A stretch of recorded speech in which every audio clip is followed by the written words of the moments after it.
ತೆರೆ ಹೊತ್ತ ಮಹಿಳೆಯ ಪಕ್ಷಕ್ಕೆ ಕಾಡ್ತಿದೆಯಾ ಮಹಿಳಾ ಕಂಟಕ. ಚುನಾವಣೆ ಸಂದರ್ಭದಲ್ಲೇ ದಳಪತಿಗಳಿಗೆ ಮಹಿಳಾ ಟೆನ್ಷನ್ ಶುರುವಾಗ್ಬಿಡುತ್ತೆ. ಮಂಡ್ಯದಲ್ಲಿ ಮತ್ತೆ ಸಂಸದೆ ಸುಮಲತಾ ಹಾಗಾದ್ರೆ ಸ್ಪರ್ಧೆ ಮಾಡ್ತಾರಾ? ನಿನ್ನೆ ಬೆಂಬಲಿಗರು ಅತ್ಯಾಪ್ತರ ಸಭೆ ನಡೆಸಿದ್ದ ರೆಬಲ್ ಲೇಡಿ ಮುಂದಿನ ನಿರ್ಧಾರಕ್ಕಾಗಿ ಸುಮಲತಾ 2 ದಿನಗಳ ಕಾಲಾವಕಾಶ ಕೇಳಿದ್ದಾರೆ. ಮಂಡ್ಯದಿಂದ ಕಣಕ್ಕಿಳಿದು ದಳಪತಿಗೆ ಸವಾಲು ಒಡ್ತಾರಾ ಸುಮಾ ಅನ್ನುವಂತಹ ಪ್ರಶ್ನೆ ಕೂಡ ಸದ್ಯಕ್ಕೆ ಕಾಡ್ತಾ ಇದೆ.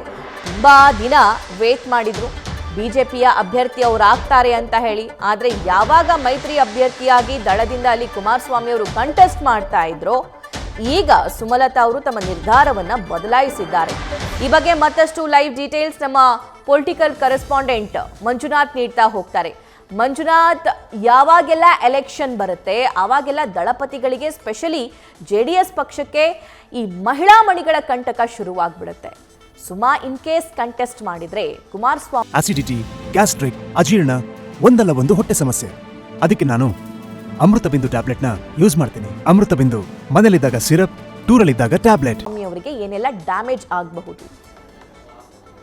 ಸಭಾ ಏನು JDS ಪಕ್ಷ ಒಂದು ತೆನೆ ಹೊತ್ತ ಮಹಿಳೆಯ ಸಿಂಬಲ್ ಇಟ್ಕೊಂಡಿದೆ. ಆದರೆ ಎಲ್ಲ ಒಂದು ಕಡೆ ಆ ಮಹಿಳೆ ಸಿಂಬಲ್ ಇರುವ ಪಕ್ಷಕ್ಕೆ ಮಹಿಳೆಯರ ಒಂದು ಕಂಟಕ ಎದುರಾಗ್ತಿರುವಂಥದ್ದು. ಯಾಕಂದರೆ ಕಳೆದ 3 ದಶಕಗಳಲ್ಲಿ ಕುಮಾರಸ್ವಾಮಿ ಮತ್ತು ದೇವೇಗೌಡರ ಕುಟುಂಬಕ್ಕೆ ಹೆಚ್ಚಾಗಿ ಕಾಡಿರುವಂಥದ್ದು ಚುನಾವಣೆಗಳಲ್ಲಿ ಮಹಿಳೆಯರು. ಯಾಕಂದರೆ 2004ರಲ್ಲಿ ಲೋಕಸಭಾ ಚುನಾವಣೆಯಲ್ಲಿ, ಕನಕಪುರ ಲೋಕಸಭಾ ಚುನಾವಣೆಯಿಂದ ಮಾಜಿ ಪ್ರಧಾನಿ HD ದೇವೇಗೌಡರು ಸ್ಪರ್ಧೆ ಮಾಡ್ತಾರೆ. ಆ ಸಂದರ್ಭದಲ್ಲಿ ಅಲ್ಲಿ ಏನು ತೇಜಸ್ವಿನಿ ರಮೇಶ್ ಗೌಡ ಇವರು ಸ್ಪರ್ಧೆ ಮಾಡ್ತಾರೆ. ಅವರ ವಿರುದ್ಧ ಅಭೂತಪೂರ್ವವಾದಂಥ ಗೆಲುವನ್ನು ಸಾಧಿಸಿ ದೇವೇಗೌಡರನ್ನ ಸೋಲಿಸ್ತಾರೆ.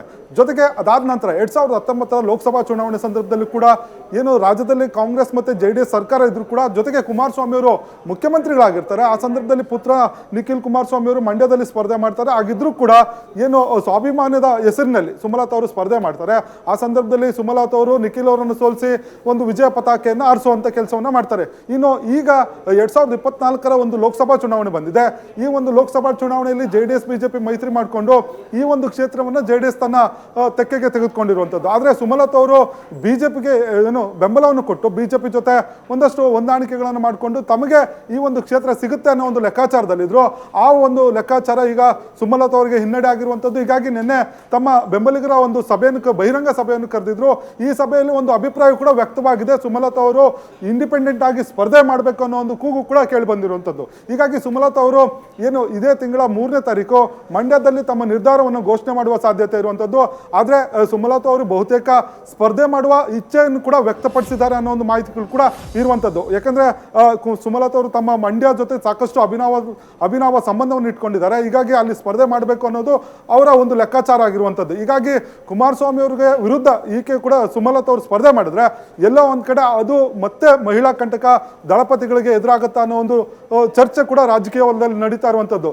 ಜೊತೆಗೆ ಕುಮಾರಸ್ವಾಮಿ ಅವರಿಗೆ ಮಂಡ್ಯದಲ್ಲಿ ಸುಮಲತಾ ಅವರು ಸ್ಪರ್ಧೆ ಮಾಡಿದ್ರೆ JDS ಮತ್ತು BJP ಮತಗಳನ್ನು ವಿಭಜನೆ ಮಾಡುವ ಸಾಧ್ಯತೆ ಇರುವಂಥದ್ದು. ಇದು ಎಲ್ಲೋ ಒಂದು ಕಡೆ ಕುಮಾರಸ್ವಾಮಿ ಅವರ ಒಂದು ಏನು ಚುನಾವಣಾ ಫಲಿತಾಂಶದ ಮೇಲೆ ಎಫೆಕ್ಟ್ ಆಗುತ್ತಾ ಅನ್ನೋ ಒಂದು ಲೆಕ್ಕಾಚಾರ ಇರುವಂಥದ್ದು. ಯಾಕಂದರೆ ಸುಮಲತಾ ಅವರು ತಮ್ಮ ಪದೇ ಹೇಳ್ತಿರುವಂಥದ್ದು ತಮ್ಮ ಮಂಡ್ಯ ಜನರ ಒಂದು ಭಾವನಾತ್ಮಕ ಸಂಬಂಧ ಅಸ್ತ್ರವನ್ನು ಜೊತೆಗೆ ತಮ್ಮ ಸ್ವಾಭಿಮಾನವನ್ನು ಪದೇ ಉಲ್ಲೇಖ ಮಾಡ್ತಿರೋದ್ರಿಂದ ಅಲ್ಲಿನ ಲೋಕಲ್ ಏನು ಮಂಡ್ಯದ ಜನರು ಇದನ್ನು ಯಾವ ರೀತಿ ಸ್ವೀಕರಿಸ್ತಾರೆ, 2019ರಲ್ಲಿ ಸ್ವೀಕರಿಸಿದ ರೀತಿ ಸ್ವೀಕರಿಸಿದ್ರೆ ಎಲ್ಲೋ ಒಂದು ಕಡೆ ಕುಮಾರಸ್ವಾಮಿ ಅವರು ಕೂಡ ಇದು ಹೊಡೆತ ಆಗುವ ಬೀಳುವ ಸಾಧ್ಯತೆ ಇರುವಂಥದ್ದು.